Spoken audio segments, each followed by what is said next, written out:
একই ছেলে হাসতে হাসতে তার বাবাকে প্রশ্ন করলো, বাবা আমি বুঝি না তোমাদের সময় তোমরা কিভাবে দিন কাটাতে। তোমাদের সময় টিভি ছিল না, মোবাইল ফোন ছিল না, কম্পিউটার ছিল না, ইন্টারনেট ছিল না, ওয়াইফাই ছিল না, ভালো কোনো রাস্তাঘাট ছিল না, ভালো কোনো হসপিটাল ছিল না, ভালো কোনো স্কুল কলেজ ছিল না, ভালো কোনো শপিং মল ছিল না, আর ইন্টারনেট চ্যাটিং এর কথা তো তোমরা স্বপ্নেও ভাবনি। তখন তার বাবা উত্তরে বললেন, ঠিক তোমাদের প্রজন্ম যেমন আজকের সাথে জীবনযাপন করে, কোনো প্রার্থনা নেই, সমবেদনা নেই, সময়ের পরিকল্পনা নেই, বই পড়া নেই, খেলাধুলা নেই, বড়দের সম্মান নেই, ছোটদের স্নেহ নেই। আমরা যারা 1990 এর আগে পরে জন্মগ্রহণ করেছি তারা সত্যি খুব ভাগ্যবান ছিলাম। আমরা স্কুল শেষ করার পর সন্ধ্যা পর্যন্ত খেলাধুলা করতাম। আমরা প্রকৃত বন্ধুদের সাথে খেলাধুলা করতাম, তোদের মতো ইন্টারনেটের বন্ধুদের সাথে নয়। আমরা তৃষ্ণার্ত হলে বোতলের জল নয়, চাপ করে চাপ দিয়ে পানি খেতাম।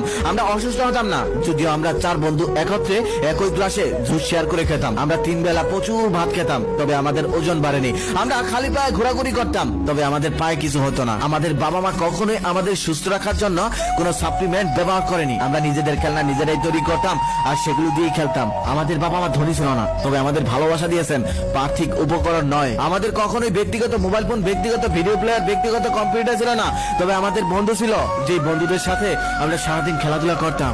আমরা আমাদের বন্ধুর বাড়ি বিনা আমন্ত্রণে চলে যেতাম, আর সেখানে যাওয়ার পর বন্ধুর খাবার ভাগাভাগি করে খেতাম। কেউ মাইন্ড করতো না, কেউ অহংকার করতো না, সবাই মিলেমিশে থাকতাম, একে অন্যের বিপদে থাকতাম। আমরা হয়তো সাদা কালো ফটোতে ছিলাম, তবে সেই ফটোগুলোতে আমরা রঙিন স্মৃতি খুঁজে পেতাম। আমরা সত্যি এক অন্যরকম প্রজন্ম, কারণ একদিকে আমরাই শেষ প্রজন্ম যারা তাদের পিতা মাতার কথা শুনেছি, আবার অন্যদিকে আমরাই প্রথম প্রজন্ম যারা তাদের সন্তানের কথা মতো চলতে হচ্ছে।